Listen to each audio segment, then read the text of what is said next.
Hello students, good morning everyone. Good morning. Morning बेटा। देखिए,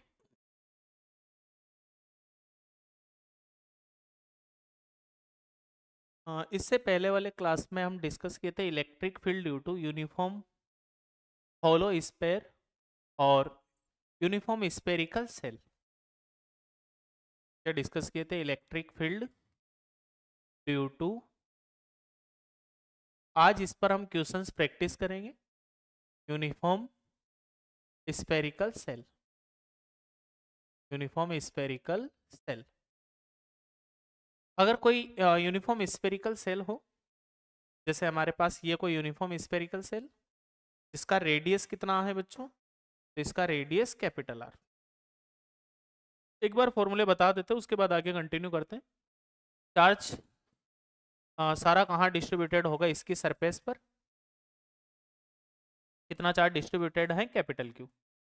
3 point पर हम इलेक्ट्रिक फील्ड कैलकुलेट किए थे, आउटसाइड वाले पॉइंट्स पर, सरफेस पर और इनसाइड वाले पॉइंट्स पर। तो आउटसाइड वाले पॉइंट पर इलेक्ट्रिक फील्ड कितना आ गया था?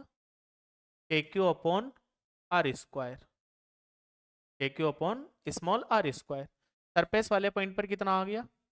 तो E surface is equal to कितना आ गया? K Q upon capital R square. और इनसाइड में जो भी पॉइंट्स होंगे, इन सभी पॉइंट्स पर इलेक्ट्रिक फील्ड का वैल्यू कितना होगा? तो इनसाइड वाले पॉइंट्स पर इलेक्ट्रिक फील्ड कितना हमने फाइंड किया था? 0। बोलो, यही हम कैलकुलेट किए थे electric field due to uniform spherical shell. बाहर वाले पॉइंट्स के लिए ये जो स्फेरिकल सेल पर चार्ज होगा, पॉइंट चार्ज के लिए पॉइंट चार्ज के जैसे बिहेव करेगा। और ये पॉइंट चार्ज कहाँ प्लेस्ड होगा? Placed at centre. तो for outside points spherical cell like behave as point charge placed at center। Okay, आगे कंटिन्यू करते हैं। इसी पे हम एग्जांपल प्रैक्टिस करते हैं। मान लीजिए हमारे पास ये कोई स्फेरिकल सेल है। क्या है ये? कोई स्फेरिकल सेल। ठीक है। स्फेरिकल सेल पर चार्ज कितना है बच्चों? तो यहां चार्ज कितना है? Capital Q. Uniform hollow sphere. क्या बोला है हमको? Uniform hollow sphere. Uniform hollow sphere. Uniform hollow sphere पर चार्ज कितना है? तो यूनिफॉर्म होलो स्फेयर पर चार्ज हमको कितना दिए हैं? Capital Q. रेडियस कितना है इसका? तो रेडियस हमको यहां कितना बोले हैं? Capital R.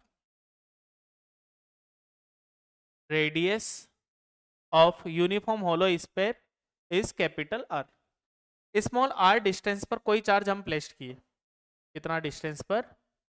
Small R distance पर एक चार्ज हम यहां प्लेस कर दिए। चार्ज क्या है? Small Q. कितना डिस्टेंस पर प्लेस किए हैं बच्चों? स्मॉल आर पर। Find electrostatics force.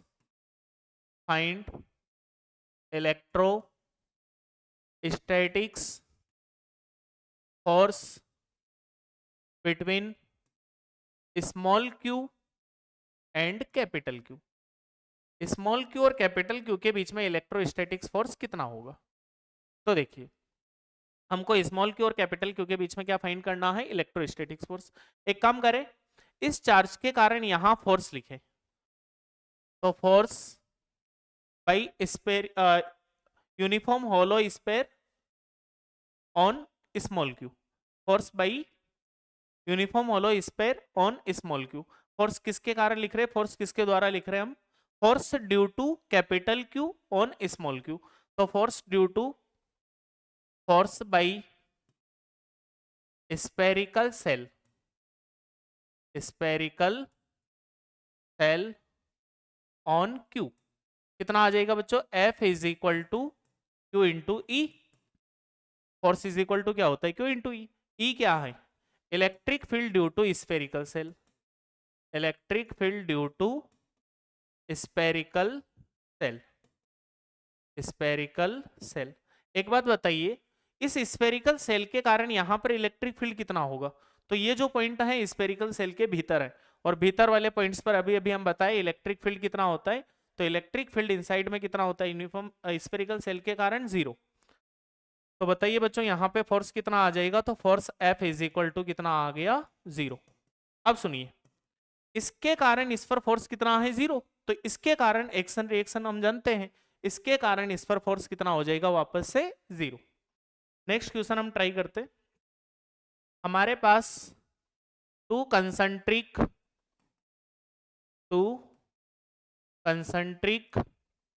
Spherical sales है, टू कंसंट्रिक स्पेरिकल सेल्स, दो कंसंट्रिक स्पेरिकल सेल है कुछ इस तरह से, एक पर charge plus Q, capital Q, radius capital R, दोनों कंसंट्रिक है, दोनों का सेंटर सेम ही है। तो टू कंसंट्रिक स्पेरिकल सेल, यहां चार्ज कितना है बच्चों, स्मॉल क्यू, रेडियस कितना है स्मॉल आर, रेडियस कितना दिए हैं इसका स्मॉल आर, सुनिए इसका रेडियस हमको स्मॉल आर दिए हैं और इसका रेडियस हमको कितना गिवन है, कैपिटल आर। ये रेडियस कितना है स्मॉल आर और ये वाला रेडियस कितना दिए हैं बच्चों, कैपिटल आर। यहाँ चार्ज कितना है कैपिटल क्यू, रेडियस कितना है capital R. Two concentric spherical shell, दोनों क्या है हमारे पास, कंसंट्रिक स्फेरिकल सेल है।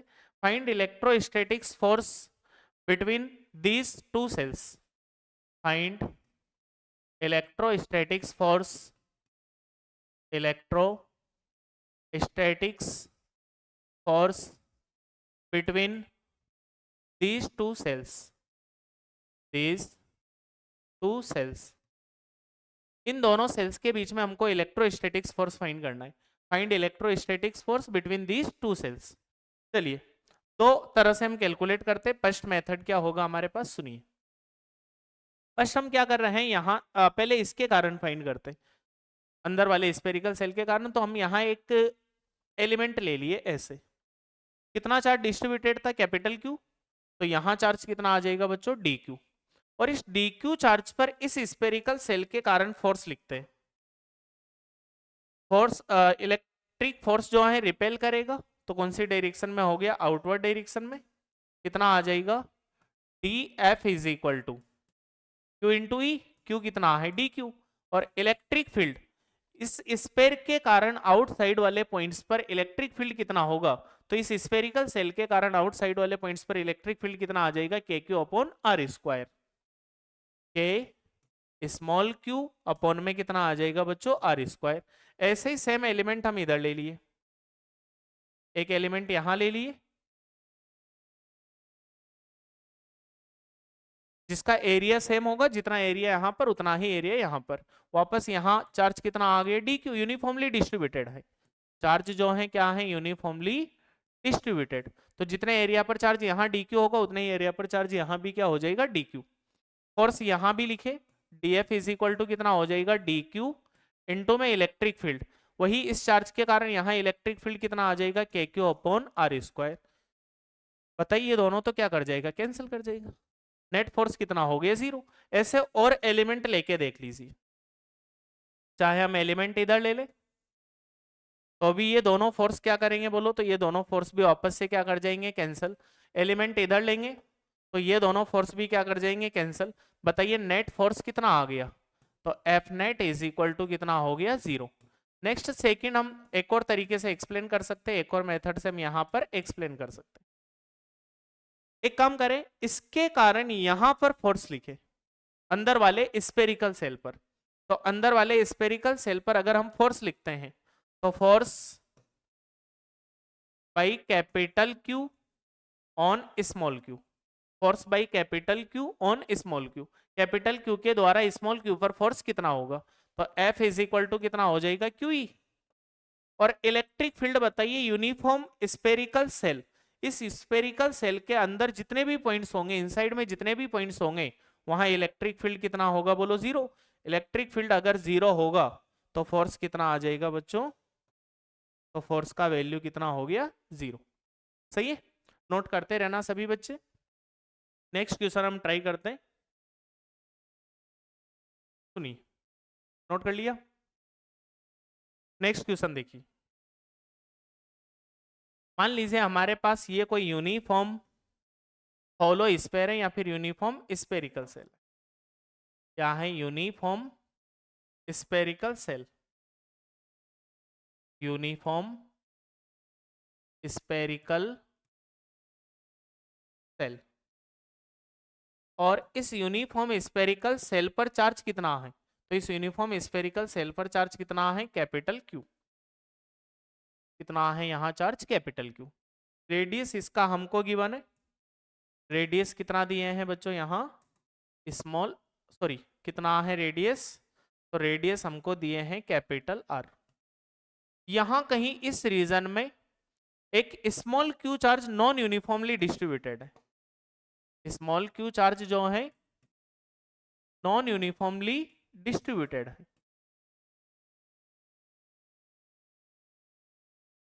नॉन यूनिफॉर्मली डिस्ट्रीब्यूटेड है और हमको वही फाइंड करना है, find electrostatics force between capital Q and small Q. Find electrostatics force, electrostatics force between small Q and capital Q. Small Q और कैपिटल क्यू के बीच में इलेक्ट्रोस्टैटिक्स फोर्स कितना होगा? तो चाहे यहां पर नॉन यूनिफॉर्मली डिस्ट्रीब्यूटेड हो या फिर यूनिफॉर्मली डिस्ट्रीब्यूटेड हो, एक बात हमको पता है कि इस यूनिफॉर्म सेल के कारण अगर हम यहाँ पर इसके कारण यहाँ कैलकुलेट करना थोड़ा मुश्किल होगा, क्योंकि नॉन यूनिफॉर्मली डिस्ट्रीब्यूटेड हो तो इसके कारण हम इलेक्ट्रिक फील्ड नहीं फाइंड किए हैं। लेकिन इसके कारण यहाँ पर हम जानते हैं इलेक्ट्रिक फील्ड कितना होगा, बोलो जीरो। तो Q is in placed zero electric field. Q कहाँ प्लेस्ड है? बोलो जीरो इलेक्ट्रिक फील्ड में प्लेस्ड है। तो Q it is placed in zero electric field.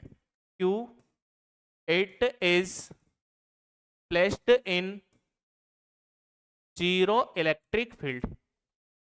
Zero electric field. Small Q जो है कहाँ प्लेस्ड है बच्चों? जीरो इलेक्ट्रिक फील्ड में।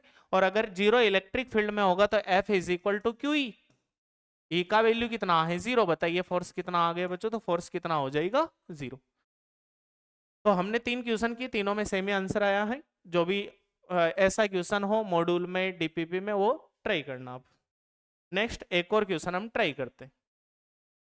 हमारे पास दो स्पेरिकल सेल है।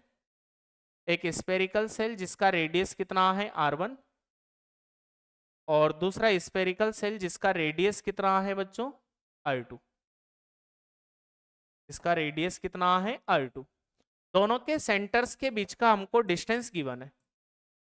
दोनों के सेंटर्स के बीच का डिस्टेंस कितना है? Small r। इसका रेडियस हमको कितना दिए हैं? नोट करते रहना सभी बच्चे। इसका रेडियस कितना है? R1। इसका रेडियस कितना है? R2। रेडियस इसका कितना है? R1 और इसका रेडियस कितना है बच्चों? R2। यहाँ चार्ज कितना है? Q1 और यहाँ चार्ज कितना है? Q2। Find electrostatics force between these two spherical shells. Find electrostatics force, electrostatics force between these two spherical cell, spherical cells. Find electrostatics force between these two spherical cells। अगर ये force हमको find करना है, चलिए force find करते हैं। दो तीन अलग अलग मेथड से हम सोल्व कर सकते हैं। वैसे हमको पता भी है कि अगर स्फेरिकल सेल हो तो फॉर आउटसाइड पॉइंट्स के लिए जो स्फेरिकल सेल है like as behave point charge, behave like as point charge, charge placed at centre. चार्ज कहाँ प्लेस्ड होगा? बोलो सेंटर पर। नेक्स्ट ये भी हम देख सकते हैं कि इसके कारण यहाँ इलेक्ट्रिक फील्ड कितना होगा। तो बताइए ये जो चार्ज होगा कहाँ प्लेस्ड हो जाएगा? बोलो इसके सेंटर पर। और इसके कारण इलेक्ट्रिक फील्ड यहां देखेंगे कितना हो जाएगा? KQ1/R²। इनटू में कितना हो जाएगा? Q2। ये फोर्स हो जाएगा। तो फोर्स कितना आ गया? बोलो Q2 इंटू में इसके कारण इलेक्ट्रिक फील्ड कितना हो गया? E1। Q2 इंटू में E1 का वैल्यू कितना आ जाएगा? KQ1/R²। तो कितना आ गया? KQ1Q2/R²। ये तो वही फॉर्मूला आ गया जो हम कूलम्स लॉ में फाइंड किए थे। F is equal to KQ1Q2/R²। इसका मतलब आंसर तो हो ही गया KQ1Q2/R²। For outside points for, हम रिजल्ट लिख सकते हैं यहाँ पर, for outside points spherical cell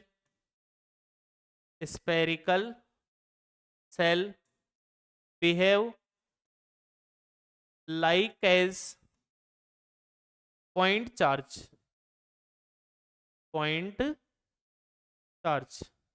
and charge placed at center, charge placed at center। जो स्फेरिकल सेल होगा पॉइंट चार्ज के जैसे बिहेव करेगा, और पॉइंट चार्ज कहाँ प्लेस्ड होगा बच्चों, इसके सेंटर पर प्लेस्ड होगा। तो इस तरह से हमने कुछ एग्जाम्पल डिस्कस किए हैं। इलेक्ट्रिक फील्ड कैलकुलेट किया था होलो स्फेयर के कारण, उस पर एग्जाम्पल हम सोल्व किए। सभी बच्चों को समझ में भी आया होगा जो जो एग्जाम्पल हमने सोल्व किए। अब स्फेरिकल सेल का जो electric field due to spherical shell का जो डीपीपी है वो सोल्व कर लेना। नेक्स्ट हम आगे कंटिन्यू करते हैं। Electric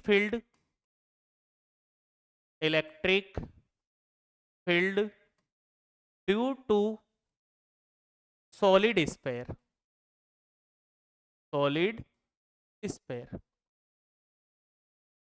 electric field due to solid sphere. Electric field हम कैलकुलेट करते हैं किसके कारण कैलकुलेट करते हैं बच्चों, सॉलिड स्फेयर के कारण। सॉलिड स्फेयर कहाँ चार्ज डिस्ट्रीब्यूटेड होगा, उसके वॉल्यूम में चार्ज डिस्ट्रीब्यूटेड होगा, जिसके लिए हम वॉल्यूम चार्ज डेंसिटी डिफाइन करेंगे, रो चार्ज अपॉन वॉल्यूम। रेडियस जिसका हमको कितना गिवन है, तो सॉलिड स्फेयर जिसके वॉल्यूम में कितना चार्ज डिस्ट्रीब्यूटेड है कैपिटल क्यू, रेडियस कितना है कैपिटल आर। चलिए डायग्राम बनाते हैं। ये हमारे पास कोई सॉलिड स्फेयर है, कितना चार्ज डिस्ट्रीब्यूटेड है यहाँ पर, प्लस क्यू चार्ज डिस्ट्रीब्यूटेड है, कितने वॉल्यूम में डिस्ट्रीब्यूटेड है, 4/3 पाई आर क्यूब। कितने वॉल्यूम में डिस्ट्रीब्यूटेड है बच्चों, 4/3 पाई आर क्यूब। चलिए देखते हैं। प्लस क्यू चार्ज डिस्ट्रीब्यूटेड है, रेडियस कितना गिवन है, तो इसका रेडियस हमको कितना दिए हैं कैपिटल आर। वही 3 पॉइंट्स पर हमको इलेक्ट्रिक फील्ड कैलकुलेट करना होगा, लेकिन उससे पहले हम एक टर्म यहां डिफाइन करते रो। रो जिसको हम क्या बोलेंगे, volume charge density, volume charge density. और वॉल्यूम चार्ज डेंसिटी कितना हो जाएगा, तो रो इज इक्वल टू क्या हो जाएगा, क्यू अपॉन में क्या हो जाएगा बच्चों, वी। पर यूनिट वॉल्यूम पर जितना चार्ज होगा उसी को क्या बोलेंगे, वॉल्यूम चार्ज डेंसिटी।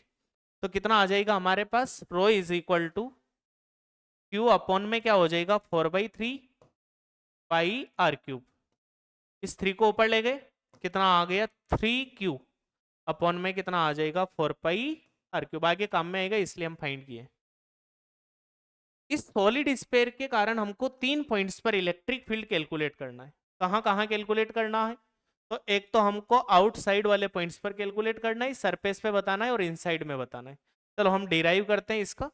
सबसे पहले आउटसाइड वाले पॉइंट पर देखते हैं। तो यहां कोई पॉइंट हमने ले लिया, कितना डिस्टेंस पर बोलो, r डिस्टेंस पर एक पॉइंट P ले लिए, और इस P पॉइंट पर हमको इलेक्ट्रिक फील्ड कैलकुलेट करना है। P पॉइंट कहाँ पे है, आउटसाइड वाला पॉइंट है।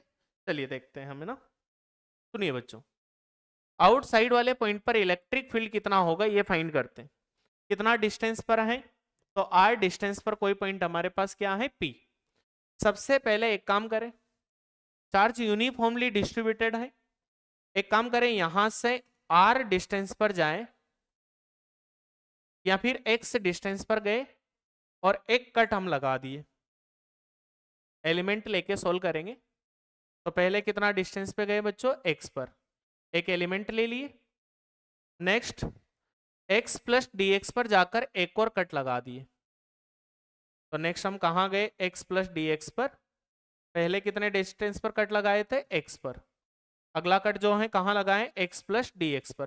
तो बताओ ये थिकनेस कितना आ गया बच्चों, तो ये थिकनेस तुम्हारे पास कितना आ जाएगा, dx।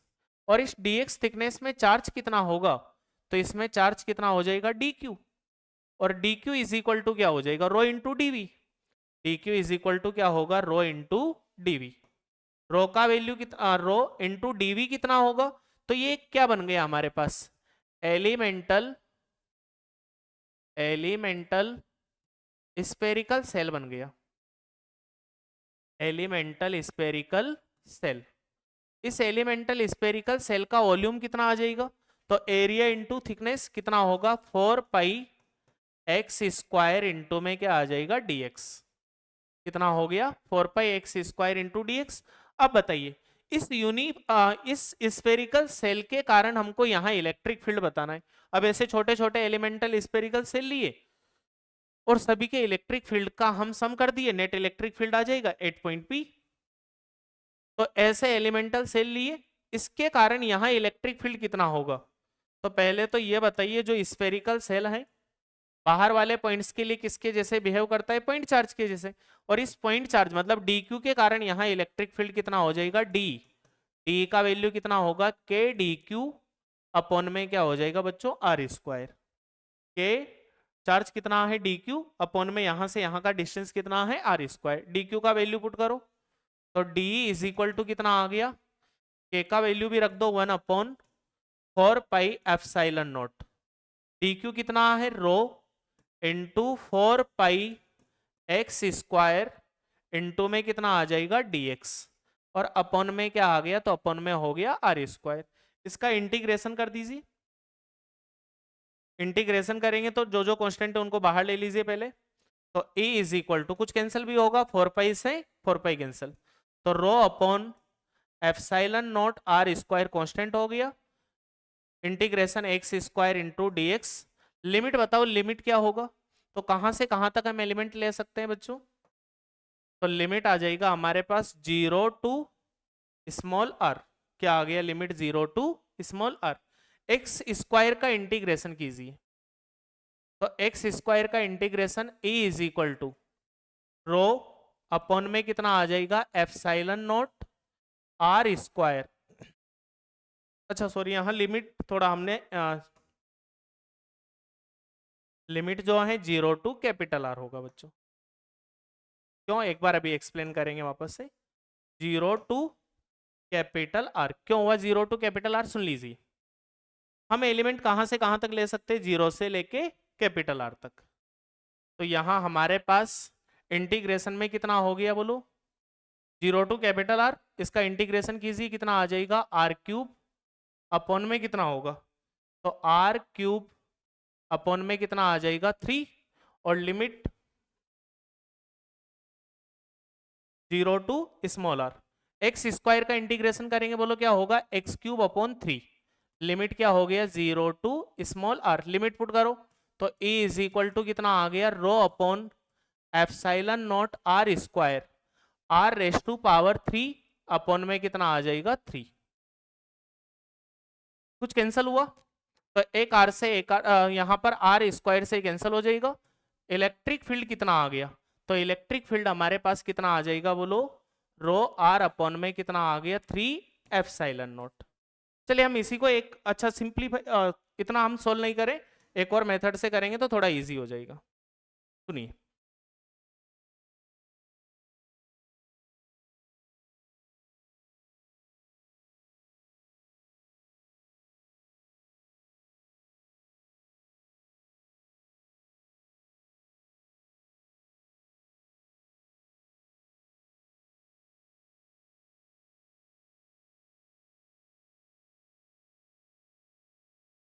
एक सिंपलीफाई हम एक और मेथड से करते हैं, उससे थोड़ा इजी होगा।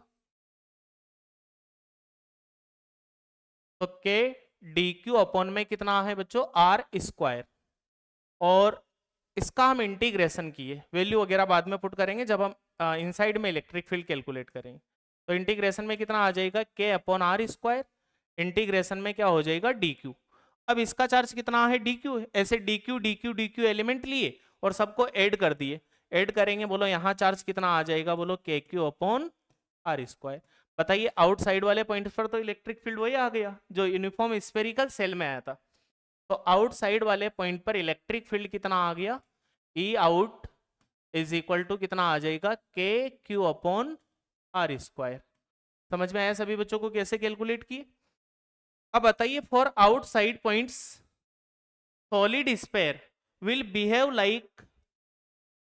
Like S point charge. बताइए सॉलिड स्फीयर भी किसके जैसे बिहेव कर रहा है, पॉइंट चार्ज के जैसे। Point charge placed at centre, और सेंटर पर अगर चार्ज प्लेस्ड हो तो उसके कारण पॉइंट पी पर इलेक्ट्रिक फील्ड कितना होगा, के क्यू अपॉन आर स्क्वायर। तो हम यहां लिख सकते हैं for outside points, for outside points solid sphere will behave like as point charge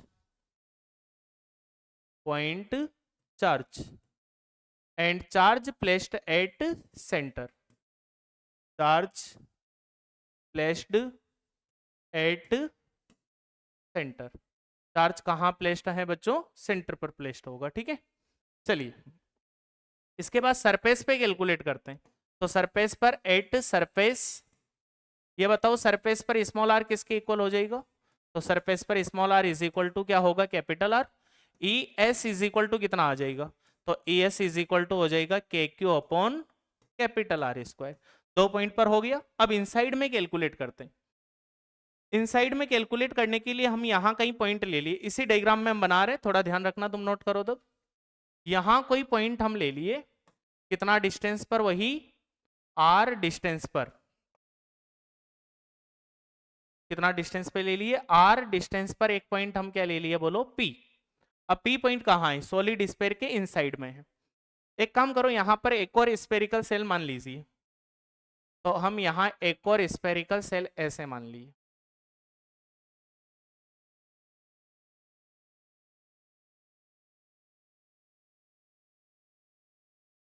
ठीक है बच्चों, एक स्फेरिकल सेल और मान लिए, पहले कट लगाए वही x डिस्टेंस पर, दूसरा कट कहां लगा दिए, x प्लस डी एक्स पर।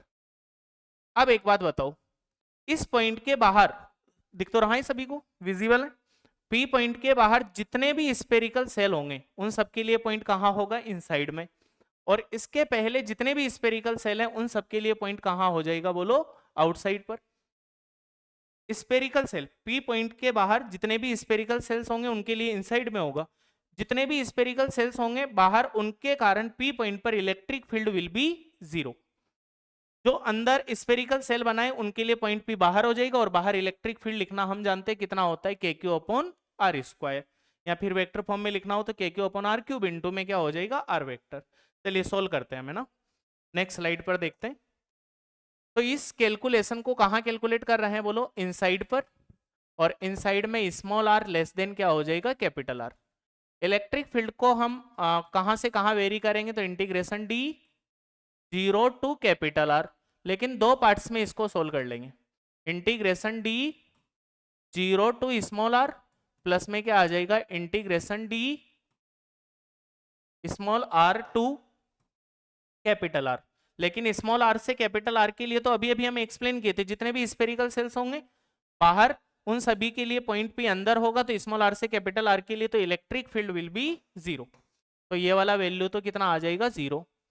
ई इज इक्वल टू कितना आ गया बच्चों, इंटीग्रेशन 0 टू आर इंटू में क्या हो जाएगा, डी।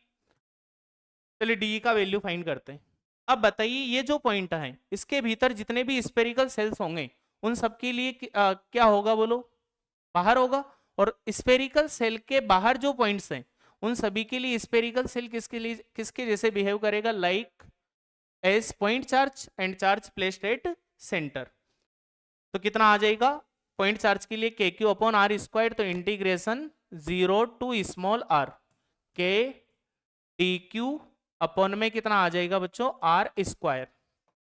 डी क्यू का वैल्यू पुट करो, के का भी वैल्यू पुट कर दो, कितना हो जाएगा, E is equal to 1 upon 4 pi epsilon naught. समझ में आ रहा है, के का value 1 upon 4 pi epsilon naught, D Q का वैल्यू कितना है, 4 pi X square into D X. देख लीजिए कितना है डी क्यू का value, 4 pi X square into D X into rho, तो 4 pi rho X square D X upon में क्या आ जाएगा, R square, integration 0 to small R. कुछ कैंसिल होगा, 4 पाई से 4 पाई कैंसिल हो गया, ई इज इक्वल टू कितना हो गया बोलो, तो ई इज इक्वल टू हो जाएगा rho upon epsilon naught R square, integration 0 to R X square into में क्या हो जाएगा, डी एक्स। एक्स स्क्वायर का इंटीग्रेशन करो, तो एक्स स्क्वायर का integration A is equal to कितना आ गया, rho upon epsilon naught R square, X की पावर 3/3, लिमिट भी पुट कर दीजिए तो R raise to power 3/3, R square से पावर कैंसिल हो जाएगा और हमारे पास electric field due to uniform solid sphere at inside पर कितना आ गया बोलो, तो इन इनसाइड कितना हो जाएगा, रो आर अपॉन में कितना हो जाएगा बच्चों, 3/0, यही होगा।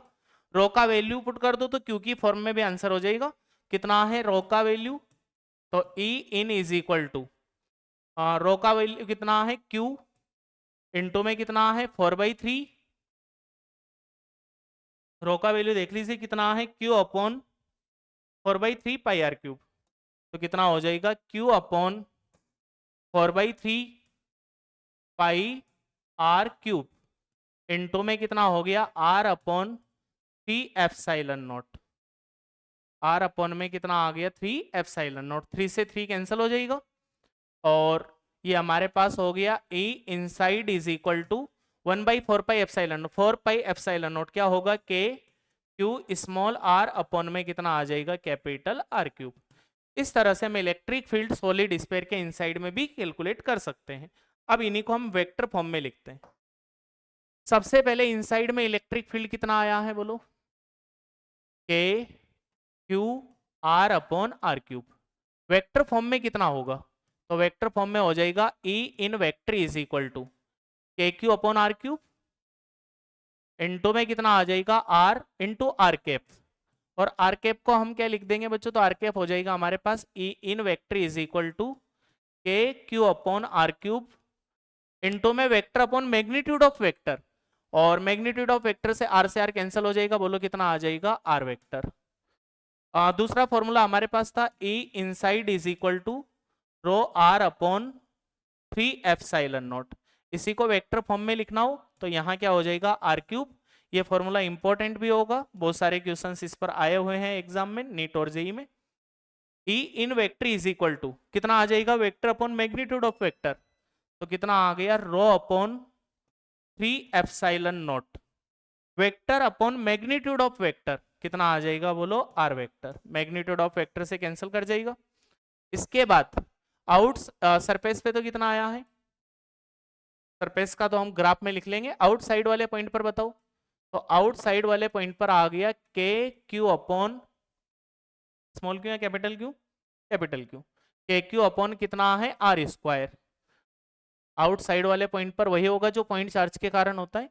वेक्टर फॉर्म में लिखेंगे तो कितना आ जाएगा K Q upon R square, into में आर कैप, और आर कैप क्या होगा vector upon magnitude of vector, तो कितना आ जाएगा आर क्यूब, इंटू में क्या हो जाएगा बच्चों आर वेक्टर।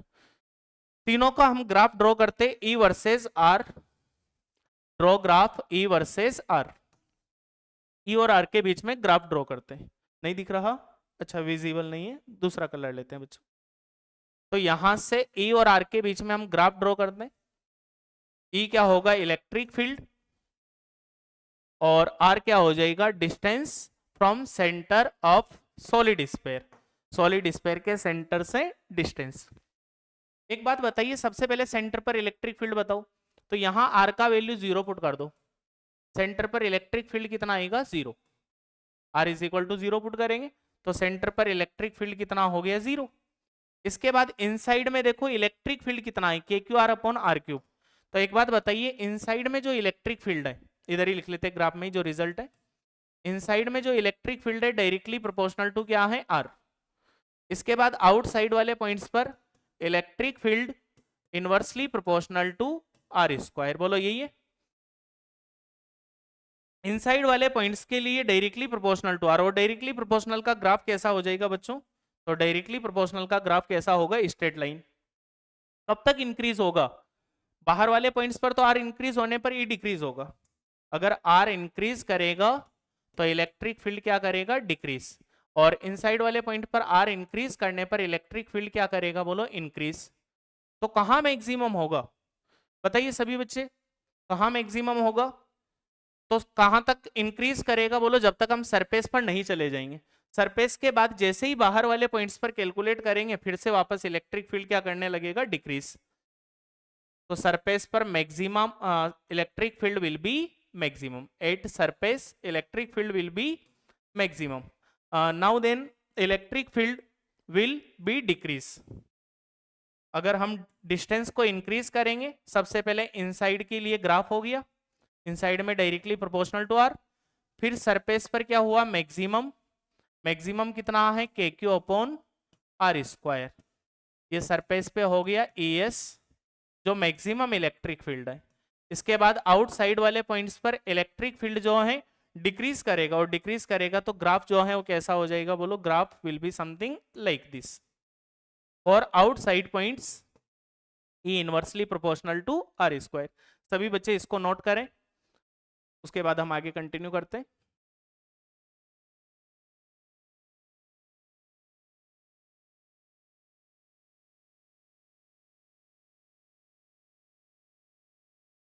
हो गया बच्चों? चलिए आगे हम कंटिन्यू करते हैं. इसी पर बेस्ड हम एक एग्जांपल सोल्व करते हैं. ग्राफ बना लेना सभी. हमारे पास कोई यूनिफॉर्म सॉलिड स्फीयर है. क्या है, यूनिफॉर्म सॉलिड स्फीयर. ये कोई uniform solid sphere, uniform solid sphere. और इस यूनिफॉर्म सॉलिड स्फीयर पर हमको चार्ज डेंसिटी गिवन है. चार्ज डेंसिटी कितना है इस पर, या चार्ज लिख लीजिए. रेडियस कितना है, तो रेडियस तो इसका कैपिटल आर है. चार्ज डेंसिटी भी गिवन है. चार्ज डेंसिटी कितना है बच्चों, रो. ठीक है, चार्ज डेंसिटी कितना है, रो. रेडियस कितना है, आर. हमको कुछ पॉइंट्स पर इलेक्ट्रिक फील्ड फाइंड करना होगा. ये सॉलिड स्फीयर है जिसका चार्ज डेंसिटी रो है और रेडियस कितना है, R. Find electric field at points. Find electric field. सभी बच्चे ट्राई करेंगे. Find electric field at points. First point हमको गिवन है r/2, r/2, 0. नेक्स्ट पॉइंट हमको गिवन है r/2, r/2, r/2. Third point हमको गिवन है r, r, r. चलिए अब हम ट्राई करते हैं. सबसे पहले यूनिफॉर्म सॉलिड स्फीयर, और इस यूनिफॉर्म सॉलिड स्फीयर का रेडियस हमको कितना दिए हैं बच्चों, r. यूनिफॉर्म सॉलिड स्फीयर जिसका रेडियस कितना दिए हैं, r. डेंसिटी कितना है इसका, तो डेंसिटी कितना है, rho. Find electric field at r/2 first point ये है, सेकंड पॉइंट है, और थर्ड पॉइंट इस तरह से हमको दिए. सबसे पहले हम फर्स्ट पॉइंट पर इलेक्ट्रिक फील्ड फाइंड करते हैं. अच्छा, इतना पता करो कि फर्स्ट पॉइंट इस सॉलिड स्फीयर के बाहर होगा, सरफेस पे होगा, या फिर इनसाइड में होगा. तो एक काम करो, सबसे पहले आर वेक्टर कैलकुलेट कर लो. आर वेक्टर कितना आ जाएगा बच्चों, r/2 i कैप प्लस में कितना आ जाएगा, r/2 j cap. Magnitude find कर लो इसका. तो आर वेक्टर का मैग्नीट्यूड कितना आ जाएगा, रूट में r²/4. कितना होगा बोलो, तो r/2 बाहर आ गया, इनटू में कितना आ जाएगा, √2. तो कितना आ गया, r/√2. अब r/√2 r से लेस होगा, ग्रेटर होगा, या इक्वल होगा, इक्वल तो नहीं होगा. 1/√2 होता है 0.707. तो ये तो r से क्या हो गया बोलो, लेस. इसका मतलब जो हमको फर्स्ट पॉइंट गिवन है, बोलो कहां पे गिवन है, इनसाइड में. इनसाइड में सॉलिड स्फीयर के कारण इलेक्ट्रिक फील्ड हम जानते हैं, बोलो कितना होता है, अभी अभी हम फाइंड करके आए थे. इनसाइड में इलेक्ट्रिक फील्ड हो जाएगा E vector is equal to rho upon 3ε0 into में क्या हो जाएगा बच्चों, r वेक्टर. तो रो अपॉन में क्या आ गया, 3ε0. r वेक्टर का वैल्यू बोलिए कितना है, r/2 i कैप प्लस में कितना आ जाएगा, r/2 j कैप. इसके बाद नेक्स्ट हमको कहां फाइंड करना है, r/2 पे फाइंड करना है. सेकेंड पॉइंट पर हम फाइंड करते हैं. सबसे पहले वही ये पॉइंट होगा कहां पर, ये कैलकुलेट कर लो. तो वही r vector is equal to कितना आ जाएगा बच्चों, r/2 i कैप प्लस में कितना हो जाएगा, r/2 j कैप, और प्लस में कितना आ जाएगा, r/2 k कैप. इनसाइड में होगा, आउटसाइड पर होगा, या सरफेस पे होगा, कैलकुलेट कर लेते हैं. तो मैग्नीट्यूड ऑफ r वेक्टर कितना आ जाएगा, r/2 बाहर आ गया, इनटू में कितना आ गया √3। बोलो कितना आ गया, r is equal to √3/2r। √3 होता है 1.732 अपॉन 2, तो वैल्यू तो लेस आएगा r से, और अगर r से लेस होगा इसका मतलब अभी भी इनसाइड में ही कैलकुलेट करना है, और इनसाइड में इलेक्ट्रिक फील्ड कितना होगा, find electric field E vector है ना, ये वेक्टर फाइंड करना था क्योंकि वेक्टर फॉर्म में हम बता रहे हैं। कितना आ जाएगा बोलो, rho upon 3 ε0 into R vector कितना है r/2 I cap plus r/2 J cap plus r/2 K cap. अगर मैग्नीट्यूड फाइंड करना हो तो मैग्नीट्यूड फाइंड कर लेना, आर का वैल्यू हम फाइंड कर ही लिए, रो r अपॉन 3 ε0। थर्ड पॉइंट पर फाइंड करते, थर्ड हमको कहाँ बोला है, r r पर। तो सबसे पहले इसके लिए r फाइंड करते हैं, r is equal to r I cap plus में कितना आ जाएगा बच्चों r जे कैप प्लस में कितना आ जाएगा r के कैप। मैग्नीट्यूड ऑफ r कितना होगा, तो रूट में r स्क्वायर, तो ये कितना हो जाएगा √3r। अब बताइए वैल्यू r से लेस होगा या ग्रेटर होगा, तो अब तो √3r आ गया, मतलब 1.732r आ गया, तो ये तो ग्रेटर देन क्या हो जाएगा बच्चों r, और ग्रेटर देन r है, इसका मतलब कहाँ कैलकुलेट करना है, आउटसाइड वाले पॉइंट्स पर। आउटसाइड वाले पॉइंट्स पर कितना आ जाएगा, तो E out is equal to कितना होता है, KQ अपॉन r³ इंटू में कितना आ जाएगा बच्चों r vector, KQ upon r³ into में कितना आ जाएगा r वेक्टर।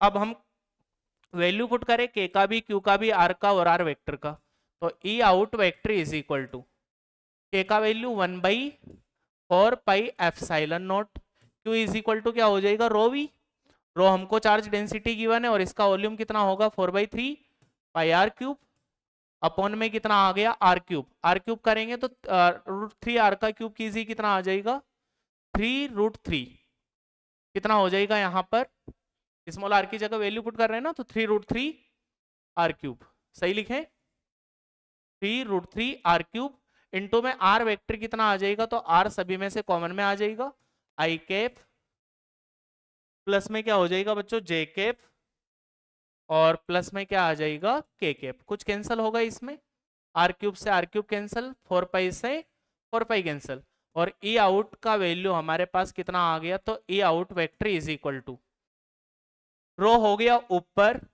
कैपिटल R हो गया ऊपर, अपॉन में कितना आ जाएगा 9√3 ε0 आई कैप प्लस में क्या होगा जे कैप प्लस में क्या आ जाएगा बच्चों के कैप। यही हमारा आंसर होगा। चलिए नेक्स्ट क्वेश्चन हम ट्राई करते हैं। सभी बच्चों ने नोट कर लिया, आंसर चेक कर लेना, जिस भी बच्चे ने सोल्व किया हो कुछ इसी तरह से सोल्व होगा। नेक्स्ट क्वेश्चन देखिए, नेक्स्ट क्वेश्चन हमको बोला है कि हमारे पास कोई यूनिफॉर्म सॉलिड स्फीयर और एक सॉलिड स्फीयर जिसके भीतर एक कैविटी बना हुआ है, कंसेंट्रिक कैविटी। क्या है, एक uniform solid sphere with concentric cavity.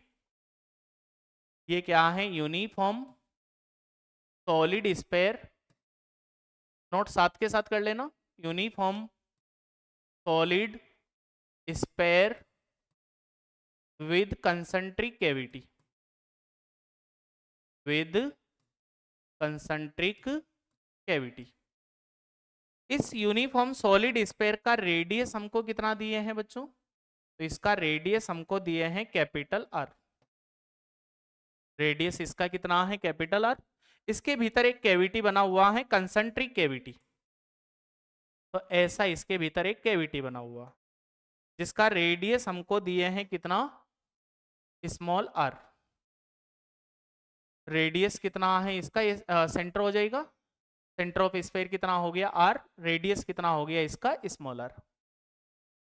और हमको क्या फाइंड करना है, तो find electric field E vector eight a b c। कुछ पॉइंट हमको गिवन है, यहाँ एक पॉइंट गिवन है a, यहाँ दूसरा पॉइंट गिवन है b, और एक सेकेंड, इसका रेडियस कितना दिए हैं, तो इसका रेडियस हमको स्मॉल r गिवन है। कुछ पॉइंट गिवन है a b b, और यहाँ पॉइंट क्या है बच्चों हमारे पास c। तीनों पॉइंट सभी को विजिबल तो है। हमको इलेक्ट्रिक फील्ड कैलकुलेट करना है, और इसका हमको चार्ज डेंसिटी कितना दिए हैं, तो इसका चार्ज डेंसिटी कितना दिए हैं रो। ये हमारे पास एक स्पेरिकल कैविटी है, स्पेरिकल स्पेरिकल कैविटी, कैविटी के भीतर कोई चार्ज वगैरह होगा नहीं। Find E vector, find E vector at point A B and C, find E vector at point A B and C. Uniform solid sphere with concentric cavity, charge density uniformly distributed है rho, और एक concentric cavity बना है spherical cavity, जिसका radius कितना दिए हैं small R, sphere का रेडियस कितना है capital R. Find electric field at point A B and C. चलिए सबसे पहले हमारा मेथड क्या होता है सभी बच्चों को पता होगा कि इस स्पेरिकल कैविटी के भीतर कोई चार्ज वगैरह नहीं है, तो इसको ऐसे लिख लो rho minus rho is equal to 0। बोलो सही लिखे हम, rho minus rho is equal to क्या लिख लीजिए इसको 0। अब दोनों को अलग अलग कर लीजिए, तो यहां पूरे में चार्ज डेंसिटी कितना हो जाएगा रो, और इस कैविटी जो था, अब कैविटी नहीं बोलेंगे इसको, इस पर चार्ज डेंसिटी कितना हो जाएगा माइनस रो, और वापस दोनों को ओवरलैप करेंगे तो प्लस रो से माइनस रो कैंसिल हो जाएगा, ये क्या बन जाएगा वापस से कैविटी बन जाएगा। तो चलिए अब हम डिस्कस करते हैं। हमारे पास एक तो क्या है सॉलिड स्पेयर, और दूसरा क्या था कैविटी था ऐसे।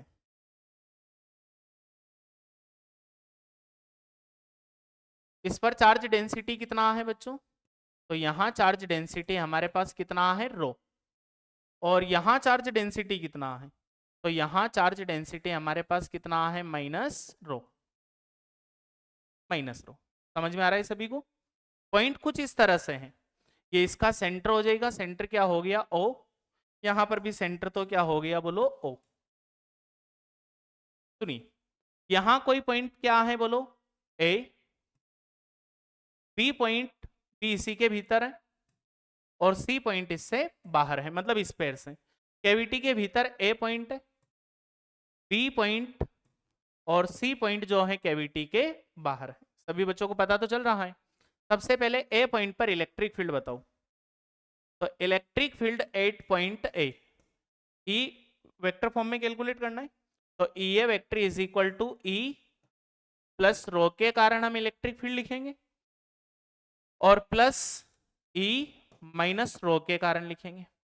प्लस रो के कारण इलेक्ट्रिक फील्ड कितना होगा, तो E A vector is equal to कितना आ जाएगा बोलो, तो कहां लिख रहे हैं ए पॉइंट पर। ए पॉइंट बताइए इस स्पेयर के कहां पर है, इनसाइड में, और इनसाइड में इलेक्ट्रिक फील्ड कितना होता है रो अपॉन 3 एप्सिलॉन नॉट, इनटू में क्या हो जाएगा बच्चों ओ ए वेक्टर। समझ में तो आ रहा है सभी को, रो अपॉन 3 एप्सिलॉन नॉट इनटू में क्या आ जाएगा ओ ए vector.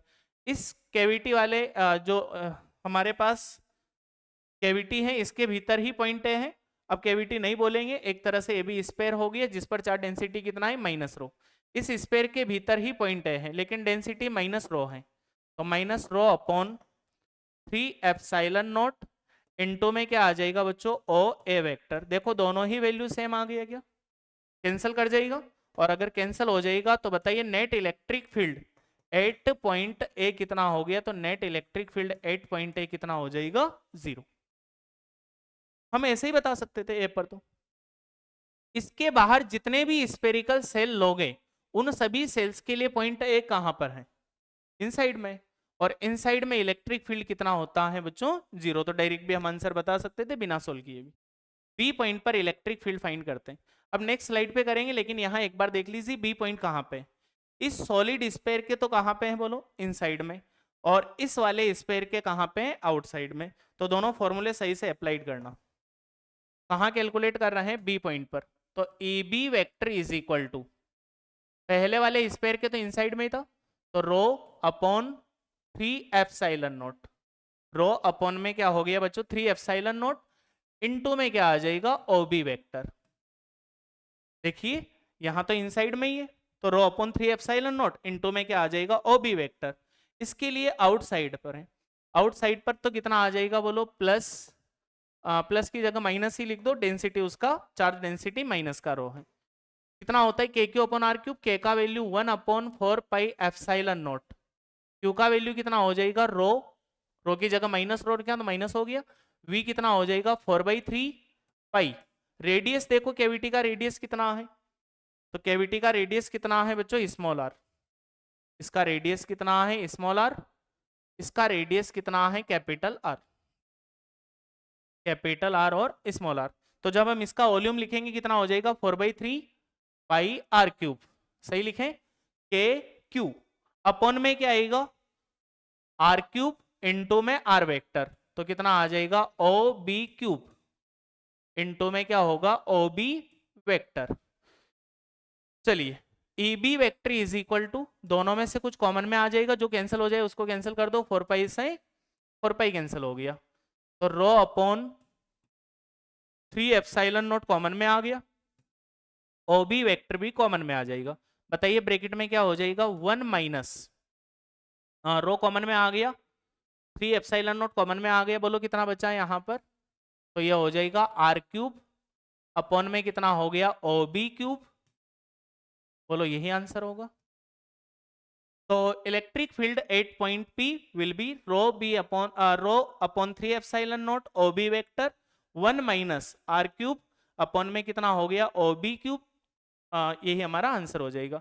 Electric field at point C, point C एक बार चेक कर लीजिए, दोनों ही स्पेयर के बाहर हैं, और दोनों ही स्पेयर के बाहर हैं तो बाहर इलेक्ट्रिक फील्ड कितना होगा, वही के का वैल्यू के क्यू अपॉन आर क्यूब, तो के 1/4 पाई एप्सिलॉन नॉट।